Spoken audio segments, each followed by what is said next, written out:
We all have it, time. Is that one thing everyone shares, and interestingly, though always present, it's ever elusive. There's always so much to do with never enough time to do it in. It is its own vehicle and on its own journey. But today, we're openly acknowledging that we're passengers of time as we hit the road with Jamaica Magazine. I'm Adrian Atkinson. Welcome to the show. Adjust your television set volume to a comfortable level if needed, and do enjoy the view.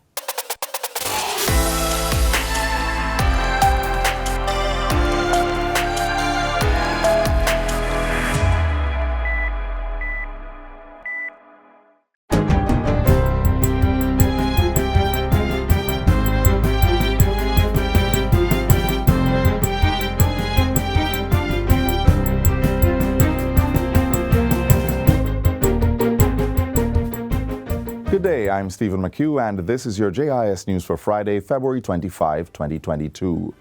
Prime Minister Andrew Holness has condemned the invasion of Ukraine and says every avenue is being pursued to ensure the safe return of Jamaican students in that country. While addressing a function Thursday evening, Mr. Holness asserted that Jamaica supports the multilateral cooperative system of nations in resolving international disputes.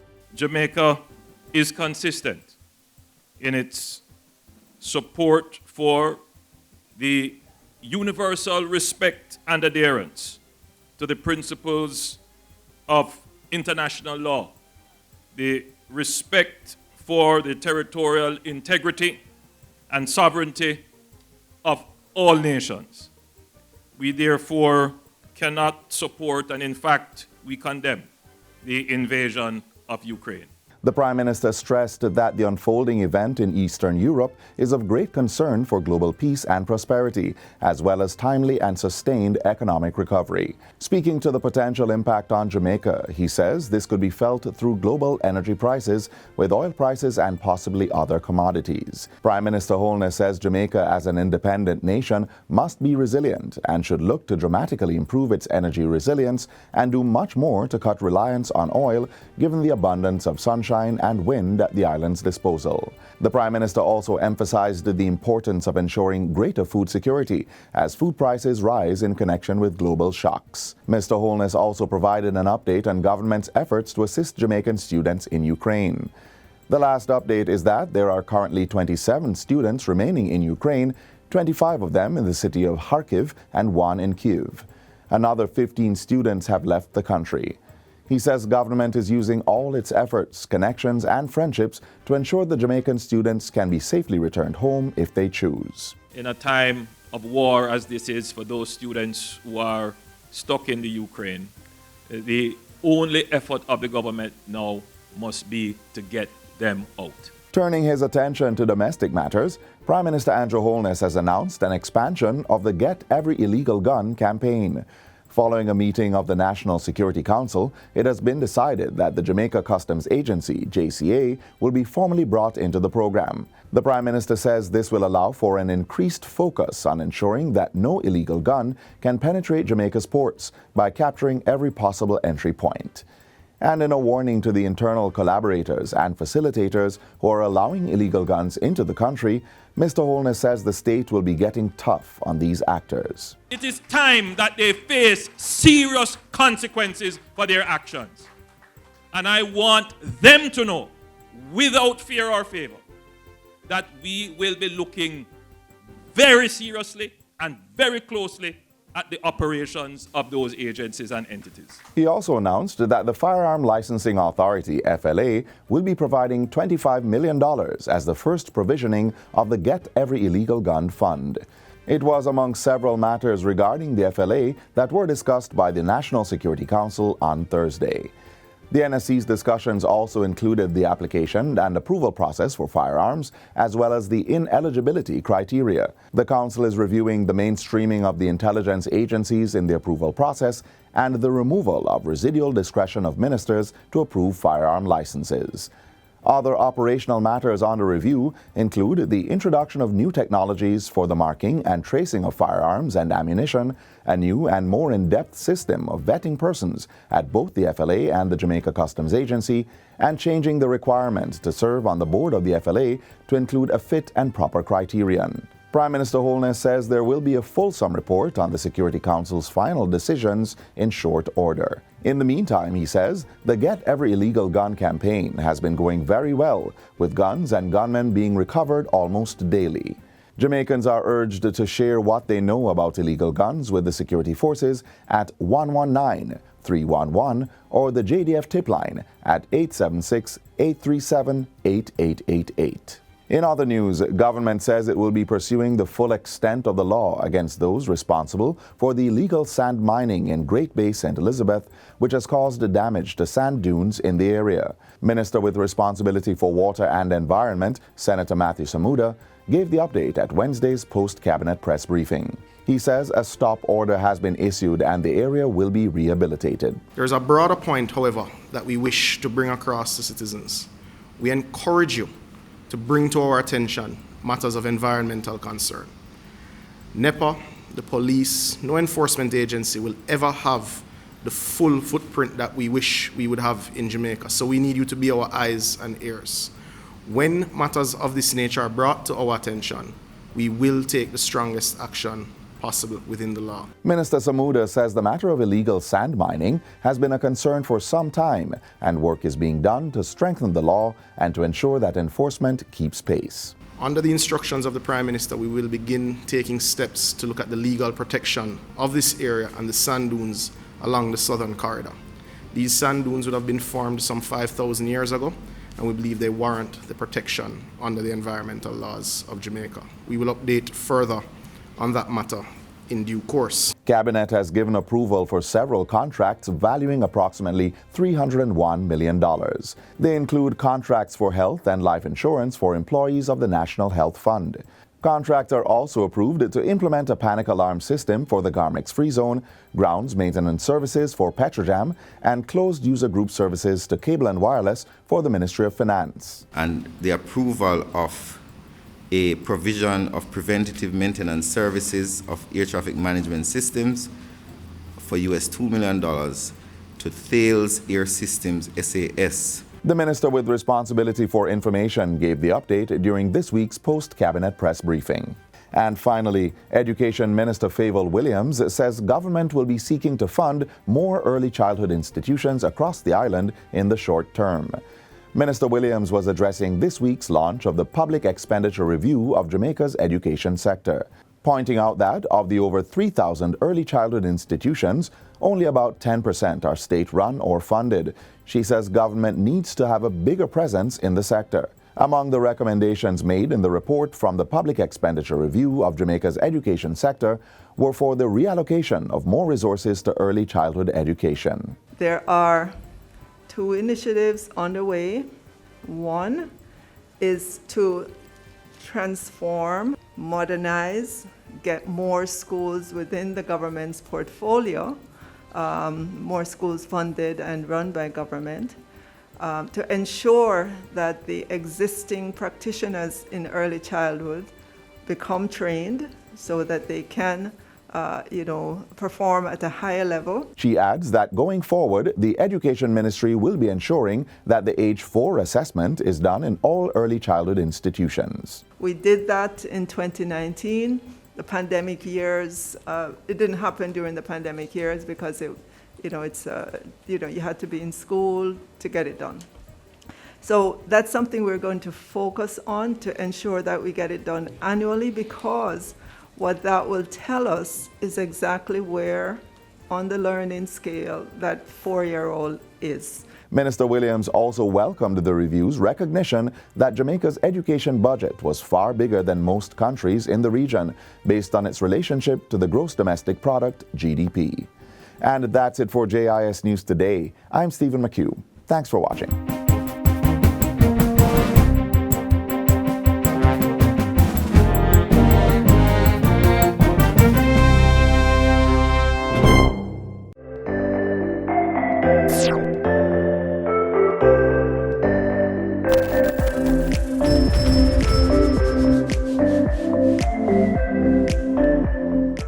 It's absolutely critical that we receive the vaccines. You will see hospitalizations and indeed deaths likely come down.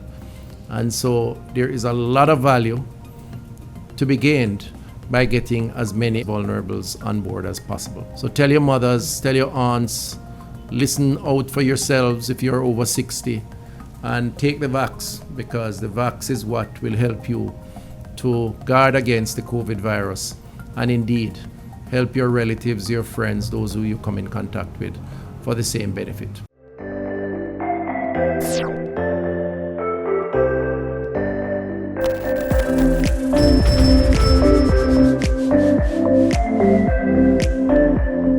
I promised you views, right? Well, straight ahead is a breakdown of how the Ministry of Transport and Mining will be moving forward into the 2022-2023 financial year. As we hit acceleration mode, we are moving into the fast lane with development plans for the transport and mining sectors this year.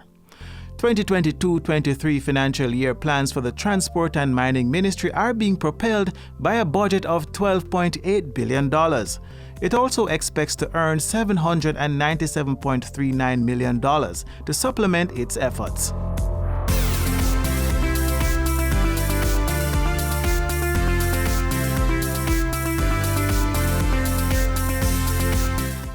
$925.64 million is being pulled from the ministry's reserve to support its general operational capacity. From this year's budget, a total of $274.7 million has been committed to the nation's mineral sector and geological development. This includes $99.2 million for the inspection of mines and quarries and $1.4 million to enable quarry zoning services. The exploration of metallic and non-metallic minerals also continues this financial year, with a sum of $17.33 million set aside to boost those efforts. As a new fiscal year begins, $78.43 million will pave the way for the planning, design, and development of effective road networks by strengthening the toll road authority's operating expenses. There is also a priority move to further support the proper management of road transportation with a $6.43 billion budget. This includes $588.7 million to support the examination of vehicles and driver's license tests at the Island Traffic Authority. The National Road Safety Council is receiving $24.15 million in subsidy to meet its operational expenses. An additional $40.73 million is going to the Road Safety Unit. This will further efforts to reduce traffic casualties through public and school education, accident information and analysis, and research. A big boost of $5.78 billion is being given to our land transport services. This will offset the operating expenses of the Jamaica Urban Transit Company JUTC and the Montego Bay Metro Limited. The Ministry's development roadmap extends beyond land transportation. $547.6 million will go towards shipping, ports, and lighthouses. The sum will strengthen the Maritime Authority of Jamaica's work in the development of shipping and the regulation of merchant shipping and seafarers. As we look above, the impact of the ministry's investments will also be felt in the aviation sector. $5.34 billion is being used to support the Jamaica Civil Aviation Authority as it continues to regulate air navigation services and promote air safety and developments in the island's aviation industry. The ministry's scientific and technological services will function with a $70.3 million budget. This includes the publication of Jamaica's seismic code and maps, as well as the implementation of an earthquake early warning program. There will also be the contribution of data to the Caribbean Tsunami Warning Program and information to support the National Building Code. The Ministry of Transport and Mining remains in the lane that will get us to destination success as the 2022-23 financial year continues with strong plans for the country.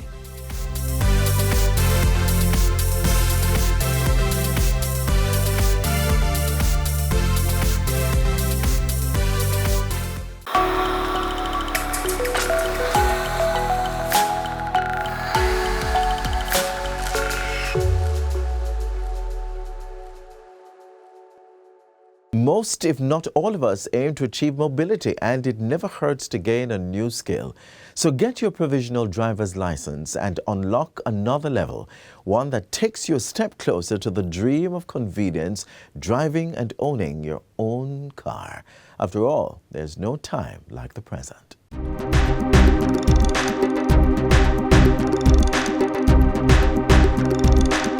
Imagine having the freedom to get yourself to where you want to go, when you want to go, and with whomever you want, really. Well, achieving that freedom could very well start with acquiring a provisional or learner's driver's license. And the steps to getting there? Pretty simple. A provisional driver's license permits an unlicensed individual to operate a motor vehicle on the public roads while under the supervision of a licensed driver. Persons can obtain their learner's permit from as early as age 17. In order to acquire a provisional driver's license, you're going to need to have 3 passport-size pictures that are signed by a JP, right? So you need all. You will need to fill out that application for a provisional driver's license form that must be filled out. Also, you need to show proof of identification, whether it's national ID, passport. If you don't have any of those, birth certificate.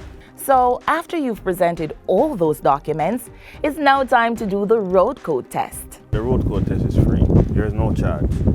It is easy. Once you have passed, a sealed document will be sent to the tax office. It must not be opened at all. If you open it, you will be tampering with it, and that would cause problems. But in previous years, doing a road code test was never a requirement in getting your provisional driver's license. So why now? We want to ensure, that our road safety operations are in alignment with the Great Road Safety Nation and in accordance with United Nations road safety postulates, right? So we have signed on to UN road safety protocols. So we are ensuring that all our operations are in alignment with best practices, and also to ensure that at every step of the way, our population who are learning to drive are empowered. So let's say you've passed your road code test. There's just one more step or stop to be made before you're handed your provisional driver's license. Once you pass the free road code test, then you will head to the tax office and you will pay $1,800 for that provisional driver's license. Now, no fees are to be paid at any examination depot, and then you are on the quest to learn to drive. Now, you must ensure that that vehicle that you are operating, right, have the L both at the front and at the back. And the L must have a white background with a red L. While it's fairly simple, the Island Traffic Authority has put provisions in place for those who may fail the road code test. Remember now, we have a scheduling system, right? So persons are scheduled, and it depends on whether or not space is available.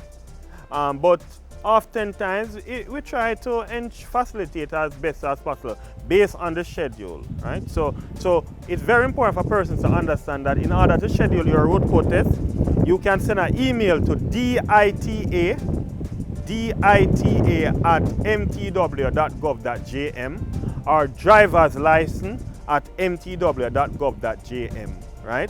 Send an email that you want to do your road code test, and with supernatural speed, you will get a response. I assure you, you'll get a response in less than 24 hours.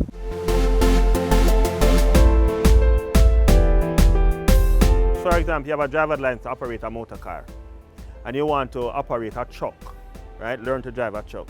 You do not need to come and get a provisional driver's license. Go back to the process again. Since you already have a driver's license to operate a car, what you need to do now, put the L on the truck, the front and the back. So your driver's license now serves as a provisional driver's license, right? So because you'd have already gone through that step already. So, and just in case you also want to operate a motorcycle, you would then ensure the L is on the vehicle, both at the front and at the back, and then that driver's license you use as the provisional driver's license. And just like that, you are now the holder of your very own provisional driver's license.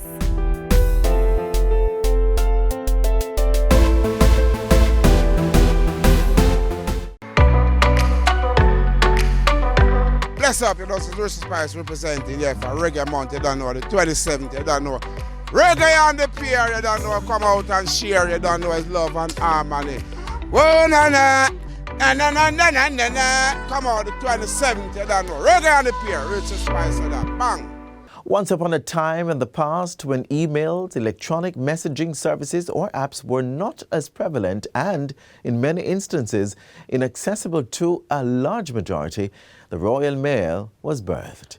It moved through time and space and had a profound impact on the postal system and how we communicate. It's an outdated practice for many and a much slower process when compared to the speed at which technology moves today. But its efforts in revolutionizing communication is certain, especially with key players at its helm helping to shape the industry. Sure, today you may prefer to hear news from your relative overseas through an email or catch up with your friends over a phone call. But in times past, these technologies seemed unattainable and postal services a need. It is believed by some researchers that the first credible claim for the development of a real postal system comes from ancient Persia, while others date the service back to Egypt. Whatever the case, through varied stages of development, the postal industry kept the lines of communication open across the world. In Jamaica, it began in the 1600s, making the island the first British colony to have an established post office, and the Royal Mail kept the industry booming.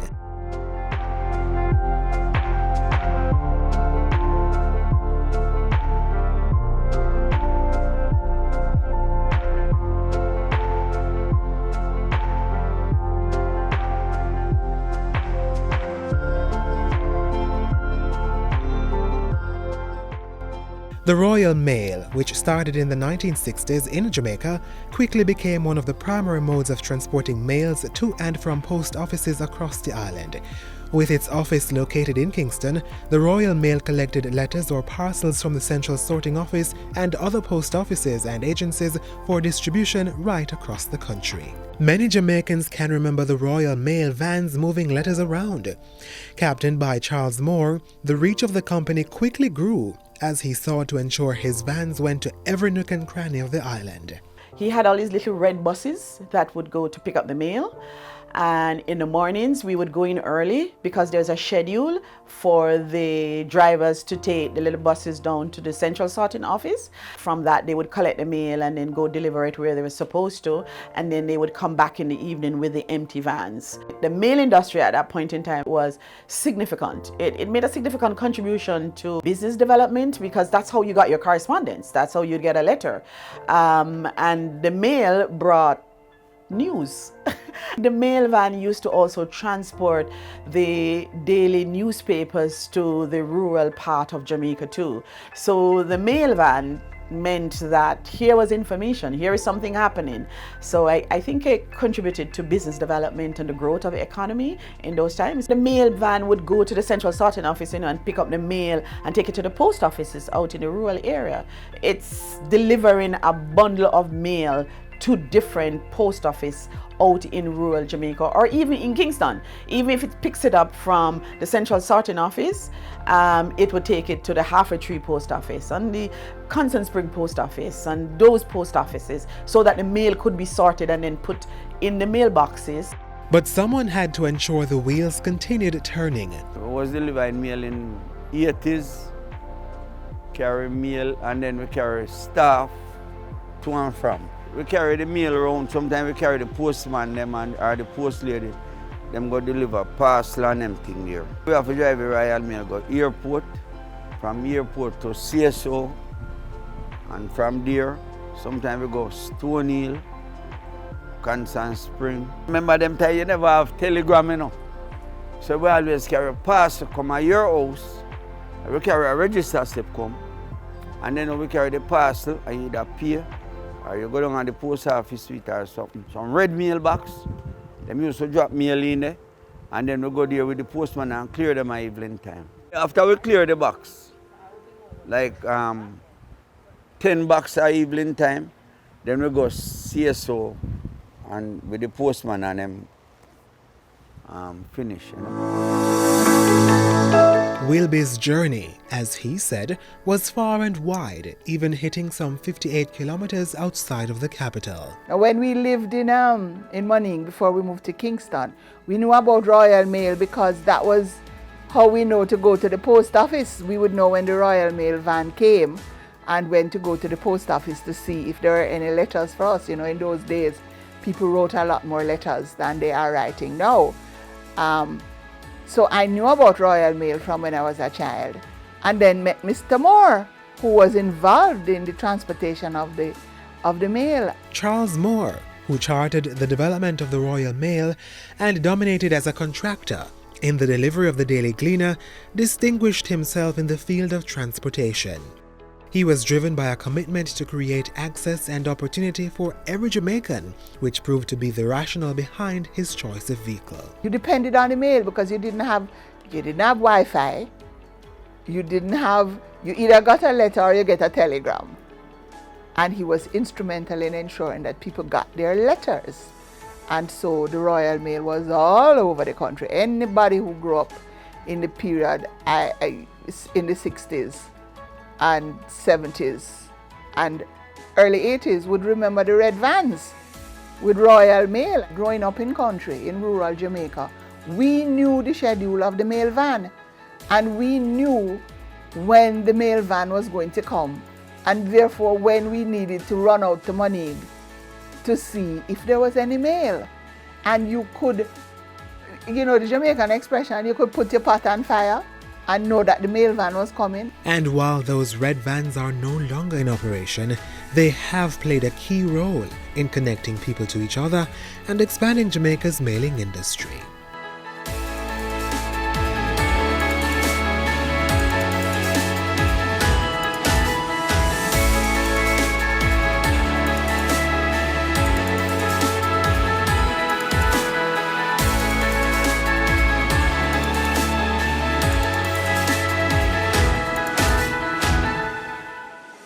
What a way you're full of our roots and culture. That was in Jamaica 60. Jamaica 60? What a piece of news, Miss Matty. I feel like my heart going bust up. Just in, the island of Jamaica is on the verge of celebrating its 60th year of independence. I only way of celebrating it. They say the people them in them come here, you know. But you see, when our people decide, say the other people them free paper, burn up. Them say if it's war, start it, whatever. We all collect medal panta fight, you know. Medal. Amount of tongue we give them, you know. The celebrations are slated to begin on January 1st, 2022. Organized by the Ministry of Culture, Gender, Entertainment and Sport. We have more in this report. I am on site and planning activities are ablaze. Persons are advised to download the Reggae Jamaica app to know what it activities for the Jamaica 60 celebration. Yeah. I don't know the app to get the updates then.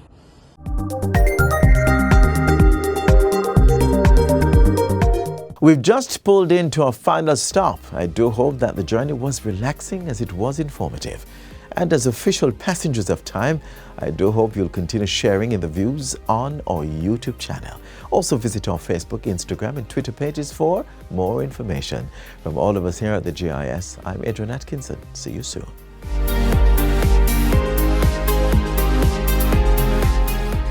This has been a production of the Jamaica Information Service, the voice of Jamaica.